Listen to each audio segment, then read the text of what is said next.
que estaban encargados de hacer investigación en la República. Fujimori, cuando da el golpe de Estado, alentado por Montesinos, lo hace bajo la presunción de un plan que hizo la Fuerza Armada en el año 1989. En el año 1989, Perú estaba en una crisis económica producto del primer gobierno de Alan García. Y Alan García se proponía poner un candidato a Luis Alva Castro en las elecciones del 90. La izquierda, con Barrantes, había ganado las elecciones en los años 80. La izquierda era la segunda fuerza. Y la Fuerza Armada, los estados mayores, hacen lo que ellos llaman una predicción, hacen una evaluación a mediados del año 89 y llegan a la conclusión que en las elecciones del 90 el APRA va a presentar a Alva Castro, va a irse a una segunda vuelta, no va a ganar, y en la segunda vuelta la izquierda va a apoyarlo y va a ganar nuevamente el APRA. Un segundo gobierno aprista en ese momento para la Fuerza Armada y para la población era algo no indeseable, ¿no? Entonces, para esa eventualidad se hizo un plan. Durante 5 meses las Fuerzas Armadas se reunieron secretamente, hicieron un plan. Ese plan se llamaba el Plan Omega, después se convierte en el Plan Verde. Pero ¿qué pasa cuando llegan las elecciones del 90? Surge la figura de Vargas Llosa, surge la figura de Fujimori. Entonces, ya en ese escenario el APRA no ganaba. Entonces se acabó el Plan Omega y el Plan Verde, ¿no? Sin embargo, ese plan pretendió ser aplicado contra Fujimori en el 90. Y un militar llamado Salinas Edó se negó, después opositor de Fujimori y expulsado, ¿no? Ese es otro tema. La cosa es que ese plan fue usado el 5 de abril en autogolpe para dar el autogolpe. ¿Y qué es lo que interesa para este efecto de la conversación sobre este plan? El plan se proponía un gobierno de 20 años de la Fuerza Armada. Y entonces, eso es lo que se proponía el gobierno de Fujimori cuando el año 2000 va a la segunda reelección para un tercer periodo.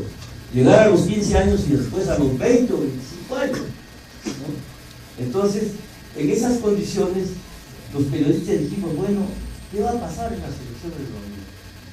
Fujimori va a ganar a la buena o a la mala y va a usar todo su poder político, poder económico, etcétera, para ganar. Entonces, ¿qué nos corresponde a nosotros?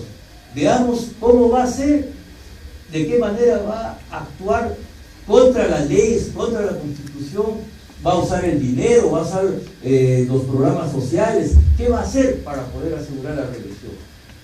Entonces, eso fue lo que se planteó como tarea.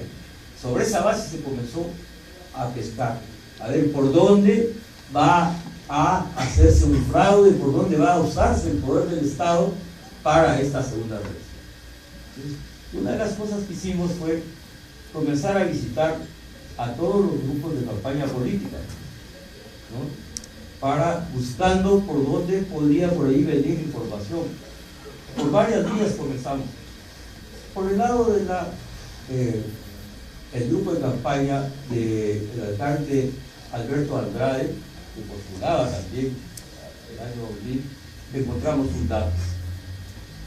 Un empresario, un comisionista de los empresarios comisionistas de Gamarra, había venido al partido de Andrade a quejarse que había un fabricante, un árabe, no es necesario mencionar el nombre, el productor de tela, que estaba alimentando una campaña de confección de polos en Gamarra, ¿no? Y que estaba evadiendo impuestos. Entonces nosotros decimos, a ver, ¿cómo es esto, no? Entonces comenzamos a conversar con esta comisión de campaña, le pedimos más información y le pedimos incluso una evaluación. Había un general que después fue ministro de Defensa durante el gobierno de Toledo, que nos ayudó. y conversó con este y nos dio todas las señales. Entonces nosotros vimos que por ahí había algo más. ¿Qué decía este señor? Decía, es lo que nos atrajo. Hace un año el gobierno de Fujimori ordenó la confección de 1 millón de uniformes para entregarlos o para, no recuerdo de qué manera, a los estudiantes, a los escolares. Y la producción se repartió entre todos los confeccionistas de Gamarra. Pero ahora se están fabricando polos y todo se ha entregado a un solo productor y todos los demás están descontentos. Entonces la cosa estaba por ahí. Nosotros no fuimos por el lado de los impuestos, sino fuimos a ver qué pasaba con el descontento de los confeccionistas. Así fue como encontramos que un solo confeccionista, que no era propiamente confeccionista, ¿no?, sino que era productor, fabricante de carpas de campaña para la policía, para el ejército, se había convertido en confeccionista, había comprado máquinas para hacer confecciones, ¿no? Y él mismo había subcontratado a otros confeccionistas de Gamarra, que eran pocos. Él era el que había acaparado la fabricación primero del primer millón de polos. Pues ahí comenzamos a trabajar, ¿no? Comenzamos primero. Eso, sería interesante que les cuentes cómo en el periodismo diario, no necesariamente, ahora lo vemos, ya está la investigación terminada, pero cómo dosificaban la información, porque al principio van sacando notas y notas y notas. ¿Cómo fue, cuánto tiempo duró la investigación en total? ¿Cómo es que fueron emitiendo información ustedes? Fue una investigación rápida en el sentido en cuanto a la publicación.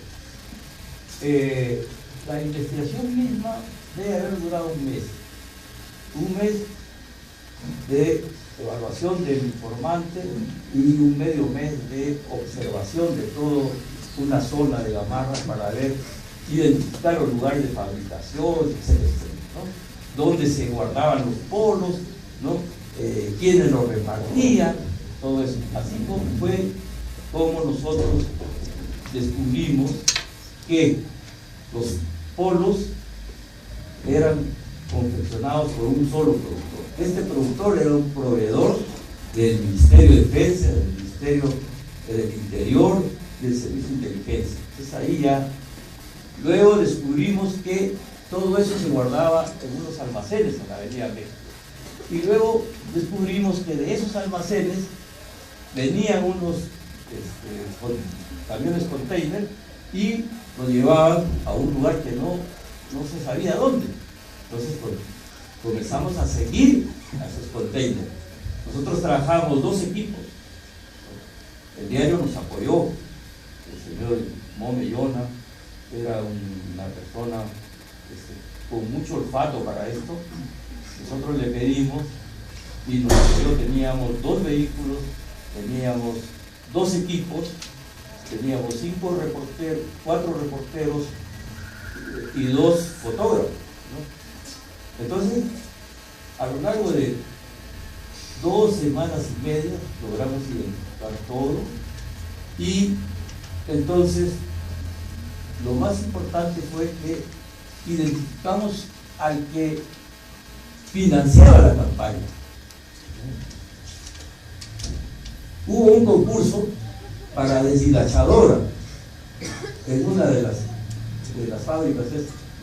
Entonces nosotros matriculamos una chica nuestra, de nuestro equipo, para que trabajara como deshilachadora y se enterara quién pagaba. Sabíamos que todos los viernes llegaba un general a pagar. ¿Pero general de dónde? De la policía, no lo sabemos, pero todos le decimos el general. Entonces metimos a la chica, pero la descalificaron a la chica. La descalificaron, pero logró tomar contacto con algunos de los trabajadores. Y entonces, así es como supimos que llegaba todos los viernes este señor. Nosotros estábamos 3 semanas fijos ahí. Entonces, primero descubrimos la ruta que seguían los containers. ¿A dónde iban los containers? A Las Palmas. Entraban por la avenida Las Palmas, la avenida Aguilar, y entraban al servicio de inteligencia.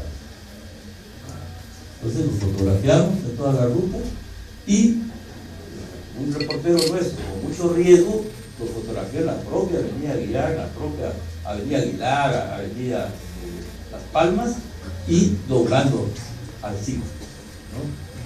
En épocas en que toda esa avenida estaba resguardada con soldados, ¿no? Pero se logró hacer eso, y después pescamos al general un día. Entonces, pacientemente, los reporteros nos sentábamos ahí, dábamos vueltas, distribuidos, eran como 5 lugares de producción, había un lugar central. Uno de ellos dice: acaba de llegar a alguien que parece el general, ¿no? Entonces salió efectivamente un señor, ¿no?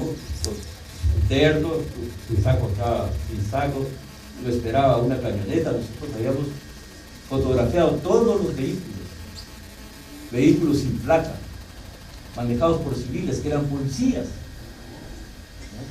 Vestidos de civil. O sea, era una movilización con todo el apoyo del aparato del Estado, ¿no? Entonces, así fue como descubrimos que este general era un general de la policía, era el famoso general que llegaba a preparar.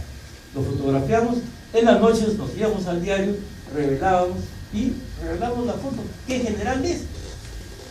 Entonces ya, por supuesto, teníamos tiempo, tenemos una unidad de investigación, conocemos más o menos a los mandos militares, ¿cómo son? Y policiales. Entonces identificamos al general Gamero, que el año anterior había pasado al retiro y había ido a trabajar al servicio de inteligencia. Entonces, ya le presentamos al señor Gómez, ese es Gamero, me dijo. Pero usted lo conoce, sí, me ha hecho un favor una vez. Y me ha hecho un buen favor, ¿no? Pero el señor Gómez, a ver, dijo qué es lo que hay, a ver, fulano tal, llámelo a Gamero, dígale que tenemos esto y lo vamos a publicar. Se publicó. Publicamos 3 días seguidos en portada este informe. ¿Y qué repercusión tuvo esa publicación? Fuimos llevados al Congreso, se armó una investigación, una comisión investigadora en el Congreso, un Congreso controlado no por Fujimori. Se imagina, la presidenta de la comisión investigadora era una congresista. Nosotros la conocíamos, habíamos hecho seguimiento.